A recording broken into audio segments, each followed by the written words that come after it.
What up, YouTube? It's the Knotty one, aka the Black Mane with the Black Mane, and I'm back again. Want to appreciate y'all to another edition of Knotty Talks. I appreciate everybody who tuned into the last video. It didn't do that many numbers, but hey, sometimes less is more. That video, it was meant to touch those who it was meant to touch, and if it offended you in any type of way, I do apologize. As I stated in the video, I am a recovering sorry ass nigga. I have not mastered the steps. I just know how to fend them off. I still take L's. Even the day I was supposed to post that video on a Saturday, the upload failed, and that day I had a sorry nigga moment. We went out on a family evening after the wedding or whatever, blah blah blah, for Saturday. Took the kids out and stuff to Six Flags Fiesta, Texas. Had a wonderful day. On the way out, sorry nigga showed his face, tried to ruin the whole day. But guess what? We was able to snap out of it. We was able to catch on to his tricks and deceptions, and we was able to snap back into the high frequency bliss we was trying to live in of just being newlyweds and having a wonderful day. So that was just quick brief, just a quick reminder. Always remember, he's gonna show his face, and you can bet your bottom dollar that he will be showing his face once you're having a wonderful time and coming out of that zone. We're not gonna go into that. If you want to know about that, let me know in the comments, and this, that, and the third. But today we're gonna talk about a couple different topics.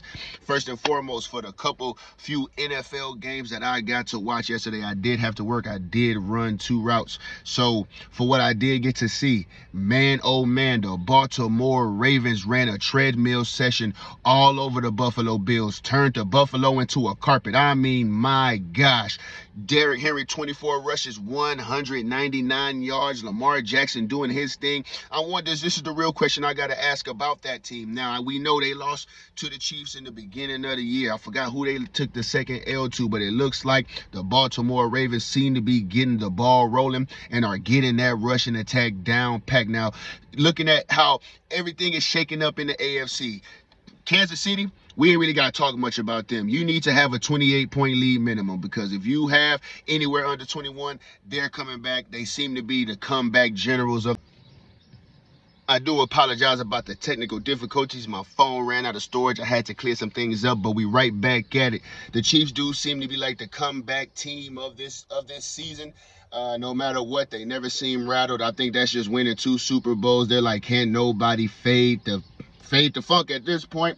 We are capable of beating anybody on any day. No team looks unformidable, except, to me, if the Baltimore Ravens get that ball rolling, that rushing attack, and I feel like having Henry back there gives Lamar Jackson the best chance that he's had to take down Pat Mahomes. Now, do I think that would be done? I do not know, because one thing about when you are Patrick Mahomes and you have learned how to win every kind of way possible, with a lead, without a lead, coming back, whatever, he's won every type of game possible, and Lamar Jackson has yet to kind of stamp his name on that big win game against a Patrick Mahomes like player. So it's going to be incredible to see how the AFC turns out. The NFC is looking a whole lot different with the Washington Commanders doing what they're doing. Shout out to that rookie quarterback. You are doing your thing, my boy. 80% completion rating over the first couple games.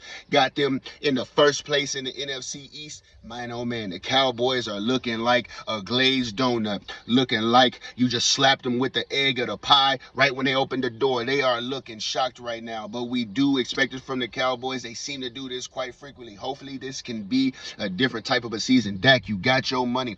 That monkey of worrying about if you are going to get paid should be off of your back, and you should be able to focus on putting together good games. I'm sick of seeing y'all coming back at the end of the game and still falling short. Cowboys, we got to get it in gear.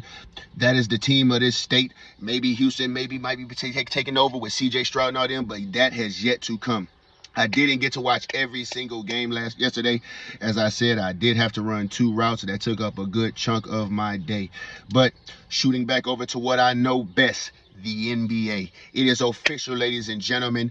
Randall and Towns have been traded for one another, and like I said in the previous video, I think Nas Reed is the biggest winner of this trade. Yes, Cat gets to go to a team where he's void of Anthony Edwards and that type of aggressive, in-your-face, I'm the man personality, going and dealing with a Jalen Brunson who seems to be a lot more mellow, more about his team. As you can see, he took a giant pay cut just so he can make sure to keep the core guys around him. I think that type of a team-oriented atmosphere will do Karl Anthony Towns wonders. You know, you can get him in there, you can kind of build his confidence up, let him know, hey, we're a team here, we're rooting for you, we're gonna be giving you the ball, because he will be a very, very valuable second option, being able to stretch the court, being able to dribble drive as a big, and being able to give Brunson the help he so desperately needed last season. We just hope that Karl can get his act together in the playoffs and he doesn't leave Brunson hanging when it matters the most. And sticking to that same person, Karl Anthony Towns, he is finally in the East. He's finally gonna get to battle the man he hates the most on a regular basis, which is Joel the Weeping Giant Embiid. Who do we got winning this battle of the marshmallow bigs? Who is gonna hoist up this marshmallow title this year? Who will be the better big in the East? Will it be Joel Embiid, who's kind of been running amok in the East, or will Karl Anthony Towns come in and have something to say about that? You guys let me know down in the comments how you feel about the trade. Who do y'all think won? I personally think it's Naz Reid. He's been a solid hooper. I thought he was a better hooper than Karl Anthony Towns was. Karl Anthony Towns was just a bigger body, as I stated in the previous video. But now that the trade is official, we can get the chatter going. People, who do y'all think won that trade? Let me know down in the comments. And also, shout out to my boy, B-Ball Elevation. My bad, people zooming in the camera like that, you had to see my sweaty forehead.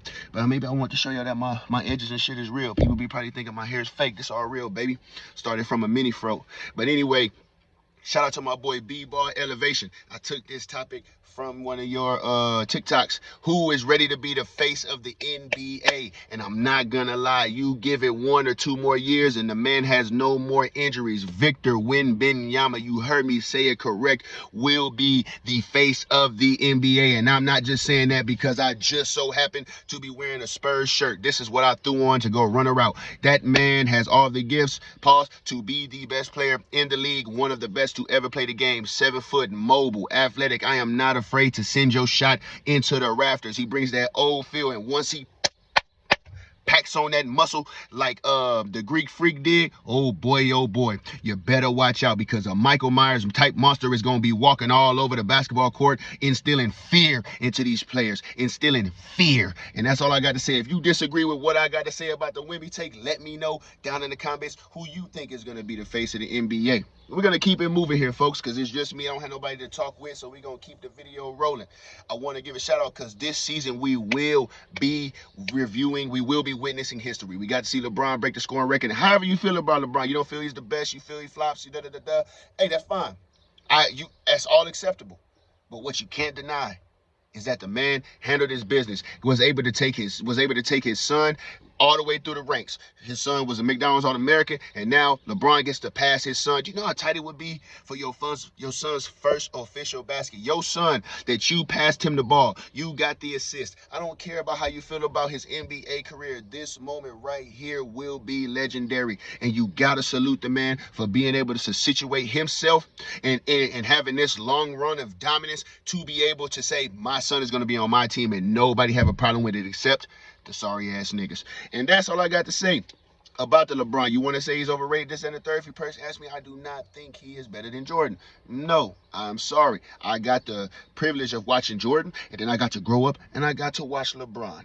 And it ain't the same game. You are entitled to feel how you want. This is not that video. If you want to have that debate, let me know down in the comments and we can get it popping. I'm just talking about the legendary moment that is going to happen this season, and I can't wait to see it because I will be marking my calendars, and I know most of you NBA fans will be too. Whether you hate LeBron or love him, you're gonna tune in to see if he's gonna get the first assist to his son officially on the NBA scoring charts. Now, for the final question of the video, who has more to prove? And I know I did